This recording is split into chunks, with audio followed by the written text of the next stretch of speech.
सो hello everyone. C NET clear भी कर लिया है, रैंक भी आ गई है, पर अब और काउंसलिंग भी स्टार्ट हो गई है। पर डाउट अब मन में ये रहा आ रहा है कि कॉलेज कौन सा चूज करें। क्योंकि दिक्कत बहुत आती है कि अरे कौन सा कॉलेज अच्छा है, किस बेसिस पे प्रेफरेंस दें कौन से कॉलेज को, कहीं कॉलेज खराब ना निकल जाए।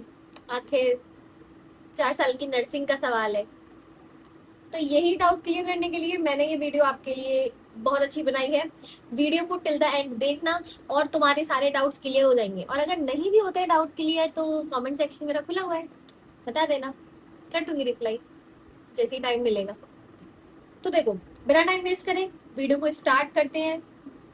सबसे पहली चीज तो ये कि ये वीडियो उन बच्चों के लिए भी है जो जिनको गवर्नमेंट कॉलेज नहीं मिल पाएगा इस साल।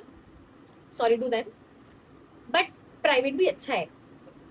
तो देखो, सबसे पहला सवाल जो मेरे पास है कि क्या सिर्फ गवर्नमेंट कॉलेज देखना है या प्राइवेट भी देखना है। देखो भाई, अगर तुम्हारी रैंक अच्छी है, तुम्हें भरोसा है कि तुम्हें कॉलेज मिल जाएगा। और मैं तुम्हें एक सेफ स्कोर बता दूं, अभी सी नेट का सेफ स्कोर जो मुझे लगता है एज अ जनरल कैटेगरी। क्योंकि देखो, अब जो भी अपनी कैटेगरी, जैसे कि जनरल का आप लेके चल रहे हैं, ओबीसी का आप थोड़ा सा 2 नंबर कम कर देना, एससी का आप 3-4 नंबर कम कर देना, एसटी का भी 3-4 नंबर कम कर देना। कोई कोटा लग रहा है तो 5-10 नंबर का अंतर आता है। तो जनरल के हिसाब से मैं आपको सारे नंबर बताती हूँ। अगर आपका स्कोर 110 से लेकर, और 120 नंबर का तो पेपर ही था, 110 से लेकर 115 120 तक भी आ रहा है ना, तो आप एकदम सेफ साइड पे हो। आपको सोचना ही नहीं है कि आपको प्राइवेट लेना है।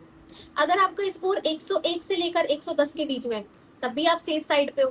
बेशक आपको ये दिक्कत हो सकती है कि शायद केजीएमयू ना मिले, टॉप गवर्नमेंट कॉलेज ना मिले, और उससे छोटे वाले मिल जाएंगे तो आप गवर्नमेंट के लिए सेटल हो। लेकिन जिनका स्कोर यहाँ पे 100 से बिलो है ना, तो आप लोग अपने गवर्नमेंट कॉलेज के बाद दीजिए बेटा प्राइवेट भी डालना। रीजन क्या है प्राइवेट डालने का, कि अभी सीनेट की कट ऑफ बहुत हाई जाती है, और आपके एक एक नंबर पे मतलब 100 बच्चे एक एक नंबर पर होते हैं। फॉर एग्जाम्पल कि अगर आपके 108 मार्क्स है तो 108 मार्क्स पे आपके बहुत सारे बच्चे हो जाएंगे। तो इसीलिए आपको रिस्क नहीं लेना है। और काउंसलिंग के अंदर आपको गवर्नमेंट के साथ पहले स्टार्टिंग में गवर्नमेंट कॉलेज को फिल करिए, नीचे जाके प्राइवेट कॉलेज फिल करिए। ठीक है। तो ये आपका पहला क्वेश्चन एकदम मुझे लगता है क्लियर हो जाना चाहिए कि गवर्नमेंट हॉस्पिटल देखें या फिर प्राइवेट भी देखें। अब दूसरी बात आती है कि हॉस्पिटल का एक्सपोजर के बारे में क्या है। तो देखो, ये बात सबको पता है कि जो सरकारी अस्पताल होते हैं, गवर्नमेंट हॉस्पिटल्स, उनमें पेशेंट लोड अच्छा खासा होता है। तो आपको प्रैक्टिस के लिए बहुत सारे अलग अलग तरीके के पेशेंट मिलेंगे और आपका क्लिनिकल एक्सपोजर बहुत अच्छा होगा। लेकिन प्राइवेट में वही हाई फीस होने की वजह से लोग कम दिखाते हैं, तो पेशेंट का लोड बहुत कम होता है। लेकिन सीखने को आपको वहां भी मिलेगा, ये बात नहीं है कि आपको कुछ सीखने को नहीं मिलेगा। क्लिनिकल पोस्टिंग्स आपकी वहां भी लगेंगी। अगर मैं यहाँ की बात करूँ तो हमारी यहाँ पे फर्स्ट ईयर से ही क्लिनिकल पोस्टिंग स्टार्ट हो गई थी। अब तो हमारा फर्स्ट ईयर खत्म होने जा रहा है, हमारे नेक्स्ट मंथ एग्जाम है। और बहुत अच्छा एक्सपोजर था। पीजीआई एक टर्जरी केयर सेंटर है, तो यहाँ पे बहुत अच्छे अच्छे पेशेंट आते हैं, तो एक्सपोजर बहुत अच्छा मिलता है। ठीक है। चलिए, तो हम अगले क्वेश्चन की तरफ जाते हैं। ऐसी कौन सी गलतियां हैं जो बच्चे आप लोग काउंसलिंग में कर सकते हैं और आपको रिग्रेट होगा। गलतियां बहुत हैं। सबसे पहली गलती, ऑन टाइम अपना रिजल्ट चेक ना करना। सीट एलोकेट हो गई है, कॉलेज को विजिट ना करना, और पोर्टल को बार बार चेक ना करना। देखो, अगर आप ऑन टाइम डेट्स को नहीं देखोगे, पोर्टल बार बार चेक नहीं करोगे, तो दिक्कत आपको ही होने वाली है।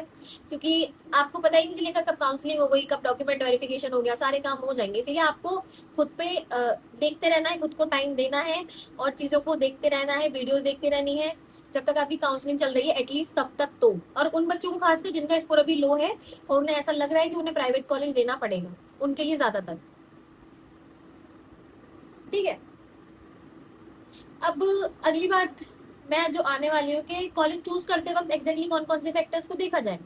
ऐसे कौन से फैक्टर्स है जो मैं कंसीडर करूँ कि मुझे वो कॉलेज लेना चाहिए या नहीं लेना चाहिए। तो सबसे पहला है कि भाई आपको ये देखना है कि क्लिनिकल एक्सपोजर है कि नहीं। क्योंकि तुम as a BSc nursing student, अगर तुम्हारे कॉलेज में क्लिनिकल एक्सपोजर नहीं है, तो फिर तुम्हें नहीं जाना चाहिए। हॉस्पिटल का एक्सपोजर देखना चाहिए, पेशेंट का लोड देखना चाहिए। क्या पता पेशेंट ही ना आते हो तुम्हारे प्राइवेट कॉलेज में, क्या करोगी फिर ऐसे कॉलेज में जाके। ठीक है ना। तो कॉलेज वही चूज करना है जो आपको लग रहा है कि वहां पे पेशेंट्स आते हैं, क्योंकि आपको मतलब एंड में जाते जाते आपको अपने पेशेंट पर ही काम करना है। ठीक है। हॉस्टल भी देखते हुए चलना है, क्योंकि बच्चों को फिर हॉस्टल की भी बहुत प्रॉब्लम आती है। अगर हॉस्टल अच्छा नहीं होगा तो बात नहीं बन पाएगी, फिर आप इधर उधर भटकेंगे, बाहर पीजी वीजी में रहना पड़ेगा। हॉस्टल अपना होगा तो दिक्कत नहीं होगी। हम लोगों को भी यहाँ पे हॉस्टल मिला हुआ है, तो हमें दिक्कत नहीं होती है। तो यही चीज आपको देखनी है। और अब मैं आपको एक चीज यहाँ पे क्लियर कर दूं कि इंटर्नशिप में पैसे हैं कि नहीं। तो देखो, यूपीसी नेट के अंदर जितने भी गवर्नमेंट कॉलेज आते हैं, जितने भी प्राइवेट कॉलेज आते हैं, किसी के भी अंदर इंटर्नशिप नहीं है। इंटर्नशिप का कोई पेमेंट नहीं है। ये अभी इसी साल तक है, या फिर आगे साल में कुछ चेंज हो जाता है तो मैं कह नहीं सकती। मगर फिलहाल के लिए अभी तक कोई भी इंटर्नशिप जैसी चीजें नहीं है यहाँ पर। इंटर्नशिप में आपको कोई भी पेमेंट नहीं दिया जाएगा, और आपको 4 साल बाद फिर ये एग्जाम क्रैक करना है और आपको पैसे मिलना स्टार्ट होंगे। तो इंटर्नशिप में यहाँ पे कोई पैसा नहीं मिलता, और यहाँ पे बस इंटर्नशिप होती है, आपको बस जाना पड़ेगा, clinical duty as normal days की तरह आपको अटेंड करनी पड़ेगी। अगर आप सोचें कि आपको यहाँ पे सैलरी मिलेगी एज इंटर्नशिप, नहीं मिलेगी। यहाँ पे क्या किसी भी गवर्नमेंट और प्राइवेट कॉलेज में नहीं मिलेगी। जो यूपीसी नेट के अंदर आते हैं उनकी बात कर रही हूँ मैं, ठीक है। एम्स वगैरह की बात नहीं कर रही हूँ, एम्स वगैरह में मिलती है। अगर मैं देखूँ फीस बर्डन के बारे में, तो देखो आपको वही कॉलेज सिलेक्ट करना है जो आपकी पॉकेट अफोर्ड करे। फीस आपको देखते हुए चलना है कॉलेज के लिए। अगर आपकी पॉकेट जैसा आपको बजट अफोर्ड करती है, आप वैसे फीस का कॉलेज लीजिए, नो इश्यूज। और लास्ट बात ये कि आप उस कॉलेज में 4 साल मेंटली सर्वाइव कर पाएंगे कि नहीं। देखिए सारे कॉलेज हेक्टिक होते हैं, पर कुछ कॉलेज ऐसे हैं जिनमें हो सकता है आप मेंटली सर्वाइव ना कर पाए, तो आपको उस कॉलेज के रिव्यूज लेने चाहिए। और रिव्यूज आपको वहाँ के पढ़ने वाले बच्चे ही दे सकते हैं। तो आप देखिए उनका वीडियोज। जिस भी कॉलेज में आपका अलॉटमेंट हो रहा है तो सर्च करिए उस कॉलेज को, देखिए उसकी फैकल्टी कैसे है। क्योंकि देखिए आजकल सारी फैकल्टीज वगैरह जो होती है वो हॉस्पिटल की वेबसाइट पे पड़ी हुई होती है। सारी फैकल्टी होती है उस पर कि आपको कौन कौन से टीचर्स पढ़ाएंगे, क्या क्या होगा, सब आप पता कर सकते हैं। बस आपको ध्यान से इन सब चीजों का देखना और कॉलेज को सिलेक्ट करना है। अच्छा, आपको और भी क्या देख सकते हैं आप लोग, इंफ्रास्ट्रक्चर कैसा है कॉलेज का, मतलब कॉलेज अच्छा है कि नहीं। थोड़ा बहुत कॉलेज अच्छा होना चाहिए। अगर देखिए कोई गवर्नमेंट हॉस्पिटल है तो गवर्नमेंट हॉस्पिटल अच्छे होते हैं, अच्छी अच्छी बिल्डिंग्स होती हैं। जैसे कि आप केजीएमसी, एसजीपीजीआई, राम मनोहर लोहिया, आप कोई भी गवर्नमेंट कॉलेज उठा के देखिए, सबकी बिल्डिंग बहुत अच्छी है, सबका इंफ्रास्ट्रक्चर बहुत अच्छा है, ठीक है। तो ये मुझे ऐसे वैलिड पॉइंट लगते हैं जो आपको ध्यान में रखने चाहिए अपने कॉलेज के एडमिशन से लेके और काउंसलिंग के लिए, कि आप कौन सा कॉलेज सिलेक्ट करें और क्या क्या फैक्टर्स को कंसीडर करें।